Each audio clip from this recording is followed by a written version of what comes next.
नमस्कार दोस्तों, मैं रिधिमा बिंदल स्वागत करती हूँ आप सभी का अपने YouTube चैनल पर। दोस्तों, आज मैं एक ऐसी कहानी के बारे में बात करूँगी जो आपके मन को बहुत अधिक सुकून देगी। दोस्तों, यह कहानी है एक राजा की। दोस्तों, उस राजा ने जो है अपनी प्रजा से धन लूटकर जो है इतने हीरे जवाहरात इकट्ठा कर लिए और एक जो है अपने पास खजाना इकट्ठा कर लिया। अब राजा के सामने समस्या थी कि इस खजाने को जो है कहाँ रखा जाए, क्योंकि जो है राजा ने बहुत क्रूरता से बहुत धन इकट्ठा कर लिया। अब राजा ने जंगल में एक सुनसान जगह पर एक बड़ा सा जो है तहखाना बनवाया और उसमें हीरे जवाहरात को छुपा दिया। अब जो है उसने सोचा कि अगर मैं कहीं चला गया तो इस खजाने का रास्ता जो है किसी को पता तो होना चाहिए, इसलिए उसने यह सब जानकारी जो है अपने मंत्री को दे दी। अब जो है 2 ही लोग जो है इस खजाने के बारे में जानते थे। अब ऐसे ही चलता रहा, कहीं से भी खजाना जो है राजा चुराता और वहीं उसको तहखाने में छुपा देता। एक दिन राजा ने सोचा कि आज जो है अपना खजाना देखने के लिए चला जाए। राजा जो है अपने महल से निकलकर जंगल में गया। उसने जो है तहखाने की चाबी खोली और अंदर चला गया। राजा ने देखा कि वहाँ पर तो हज़ारों तरह के जो है खजाने पड़े हैं, यानी बहुत ज़्यादा हीरे जवाहरात इकट्ठे हो रहे हैं। उन्हें देखकर वह बहुत अधिक खुश हो रहा था और वह अपने आप को दुनिया का सबसे धनवान व्यक्ति समझने लगा और उस कहने लगा कि मेरे पास इतने हीरे जवाहरात हैं, मैं इस दुनिया पर राज कर सकता हूँ।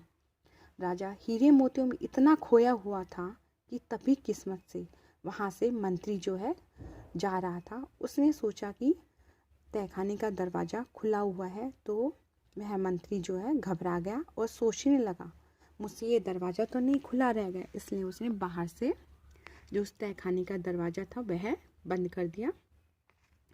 राजा खजाने में इतना खोया हुआ था कि उसे ध्यान ही नहीं गया कि दरवाज़ा जो है बाहर से बंद हो गया है।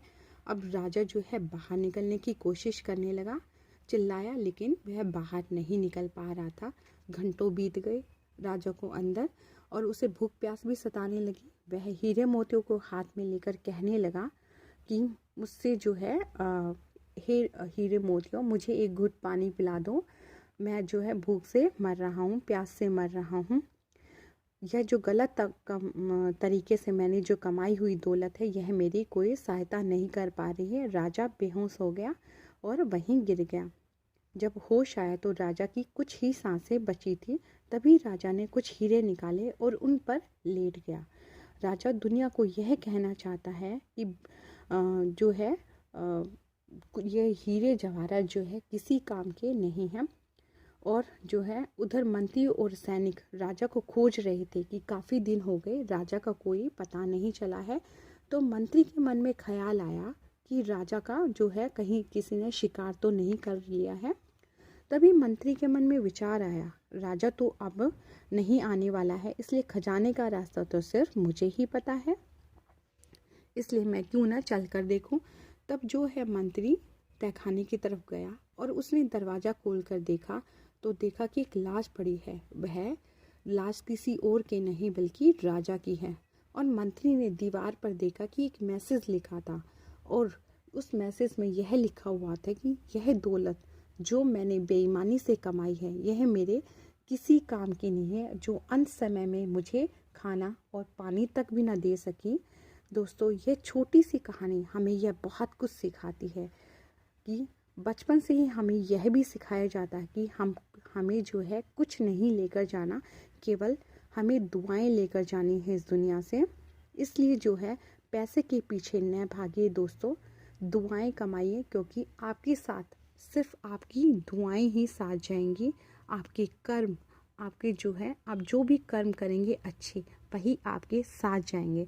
दोस्तों, कहानी अगर आपको अच्छी लगी हो तो इसे जो है लाइक कीजिए और ज़्यादा से ज़्यादा शेयर कीजिए और चैनल को सब्सक्राइब कीजिए। धन्यवाद दोस्तों।